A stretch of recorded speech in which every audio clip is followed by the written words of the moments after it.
kiamat kecil atau kiamat sugro. Yang pertama di antaranya ada banyaknya orang yang lebih mementingkan kesenangan duniawi daripada mencari ilmu agama. Praktik riba dalam berbagai bentuk ini semakin sulit untuk dihindari. Pakaian yang semakin terbuka dan tidak sesuai syariat menjadi tren. Kegiatan jual beli semakin marak, seringkali tanpa memperhatikan halal dan haramnya. Lalu ada berbagai macam bencana alam.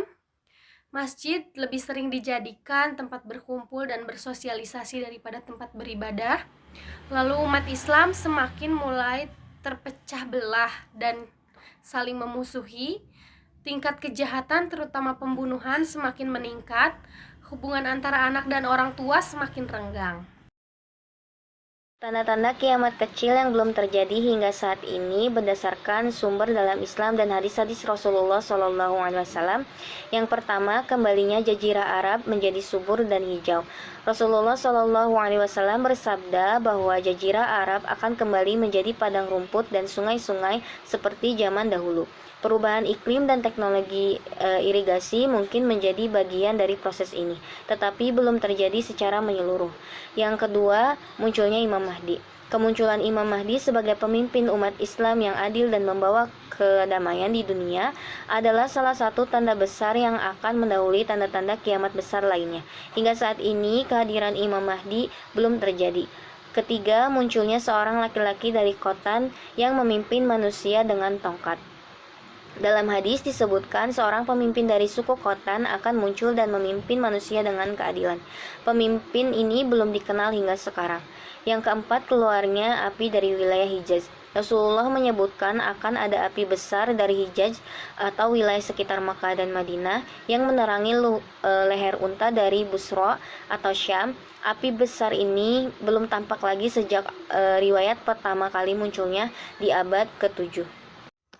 Yang kelima, berkurangnya sungai Efrat yang membuka gunung emas. Rasulullah menyebut sungai Efrat akan surut dan membuka gunung emas yang akan menjadi penyebab perang besar. Hingga saat ini, meskipun Efrat mengalami penyusutan, fenomena gunung emas belum terjadi. Yang keenam, munculnya Dajjal secara terang-terangan. Dajjal sebagai tokoh fitnah besar dalam Islam belum muncul secara fisik atau nyata. Hingga saat ini, kehadirannya akan menjadi salah satu tanda besar yang mendekati kiamat. 7. Binatang melata keluar dari bumi. Dabah yaitu makhluk yang akan muncul untuk memberikan tanda kepada manusia, termasuk tanda besar kiamat belum terjadi hingga sekarang.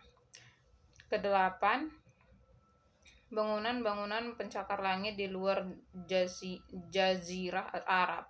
Meskipun di jazirah Arab telah banyak gedung tinggi, beberapa riwayat menyebut tanda ini akan meluas hingga wilayah lainnya yang kini masih dalam proses perkembangan. Riwayat-riwayat ini sebagian memiliki tafsir yang berbeda-beda di kalangan ulama. Penting untuk memahami bahwa waktu dan cara terjadinya tanda-tanda kiamat hanya diketahui oleh Allah. Umat Islam diajarkan untuk tetap mempersiapkan diri dengan meningkatkan keimanan, amal saleh, dan kebaikan. Sikap seorang muslim dalam menghadapi fenomena sosial yang merupakan tanda kiamat kecil. Pertama, bertakwa kepada Allah SWT. Seorang muslim harus memperkuat ketakwaannya kepada Allah dengan menjalani ibadah, baik yang wajib maupun yang sunnah, juga menjauhi perbuatan yang dapat menimbulkan dosa. Ini akan menjaga hati agar tetap tenang dalam menghadapi fenomena-fenomena sosial tersebut. Yang kedua, menjaga akhlak yang baik. Seorang muslim harus dapat menjaga perilaku dan sikap yang baik, menghindari kebencian, fitnah, juga perpecahan.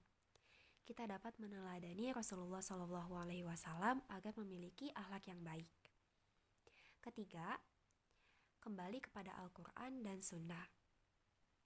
Ketika kita menghadapi situasi sosial yang sulit, kita, seorang muslim, harus kembali kepada Al-Quran dan Sunnah untuk menemukan solusi yang sesuai dengan ajaran Islam.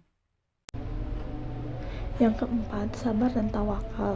Ketika menyaksikan tanda-tanda kiamat kecil seperti moralitas yang menurun atau kesenjangan sosial yang semakin tajam, Muslim diharapkan bersabar dan selalu bertawakal kepada Allah. Kelima, meningkatkan ukhuwah Islamiyah. Di tengah perpecahan sosial, penting bagi umat Islam untuk menjaga dan saling membantu, memperkuat solidaritas antar sesama muslim, serta menjaga hubungan baik dengan seluruh umat muslim. Keenam, mengingatkan sesama dengan hikmah dalam menghadapi kemerosotan moral dan kebijakan sosial yang tidak sesuai. Seorang muslim